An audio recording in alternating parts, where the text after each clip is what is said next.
सन्माननीय व्यासपीठ उपस्थित असलेल्या सर्वांचाच मी नंदिनी आर्गे सर्वप्रथम विनम्र अभिवादन करते। तारीख 7 ऑक्टोबर 2017, स्थळ चक्क विद्येचे असलेले माहेरघर पुणे। 15 ते 20 लोकांच्या जमावानं 4 पुत्रांना रॉकेट टाकून जिवंत जाळलं आणि 16 पुत्रांना अन्नात विष टाकून मारलं।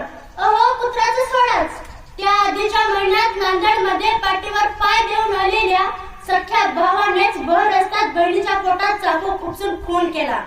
तेव्हा गर्दी जमा झाली, पण एकाही माणसाच्या हात त्या माते फिरभावड्यात थांबू शकले नाहीत।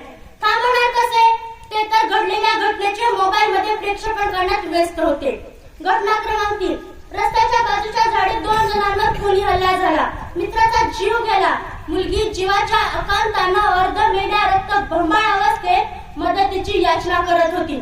तिथेही गर्दी जमा झाली। ती गर्दी मग्न होती फोटो काढण्यात।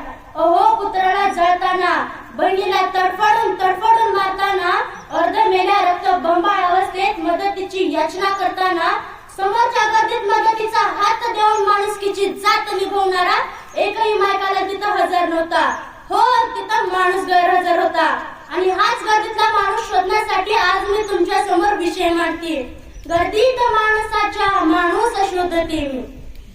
खरं तर कोणत्या तरी महान कवीनं असं म्हटलंय, बंदूक रक्षकाची मिळेल भक्ष अम्मा, झोपले भयमुक्त अशी एकही रात नाही, माझाच देश आता माझ्यात राहत नाही। गर्दीत माणसाच्या माणूस जात नाही, गर्दीत माणसाच्या माणूस जात नाही।